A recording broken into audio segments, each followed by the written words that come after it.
Good morning, Bachman Middle School. Today is Thursday, December 15th. It is an A day. It is a band day 3. And I am Mr. Strand with today's Tiger Talk. First up, it's time for our word of the week.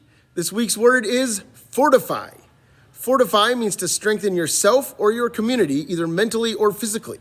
One way we often hear the word fortified is in fortified cities. What's a fortified city?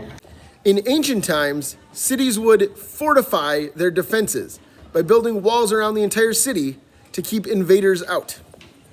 And here's a video looking at why it was so common for fortified cities to be round. People have been building defensive walls for thousands of years. The highly effective Great Wall of China stopped Mongol hordes, but I want to focus on walled cities. From Khiva in Uzbekistan to Novgorod in Russia, from Carcassonne in France, yes, this city inspired the name of the board game, to Avila in Spain, walled cities protected their inhabitants over centuries. And while some of these walls can have sharp angles, some tend to be rounder and some are, well, super round. Is there an advantage to having a wall that is so circular? Absolutely.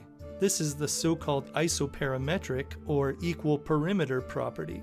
What's that? Start with a loop of string that cannot be stretched.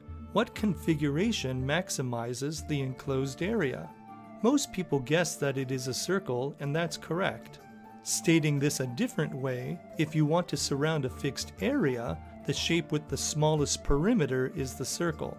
Going back to walled cities, after deciding how much area to surround, making a circular wall means less construction and less wall to guard. Why does the circle maximize the enclosed area? The basic idea is that any shape that is not a circle can be modified to keep the same perimeter but increase the area. For example, take a shape that is not convex and reflect this piece of boundary so that the perimeter is unchanged but the area increases. Or consider this shape that is convex. By cutting and flipping this portion around, the perimeter and area have not changed, but the altered region is no longer convex, so like before, we can make the area larger. With some more work, one can formally prove that the mighty circle encloses the largest area.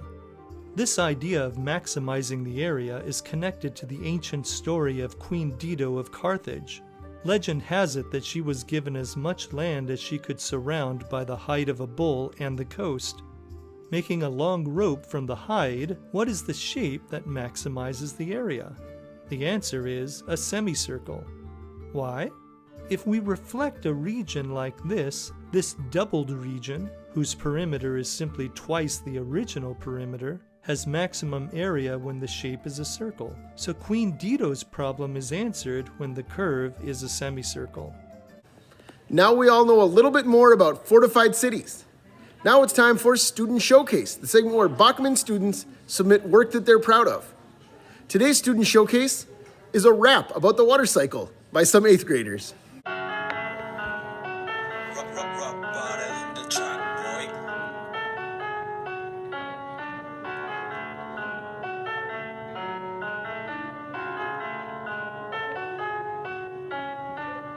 See, I'm a molecule. I swim in the water like in a pool.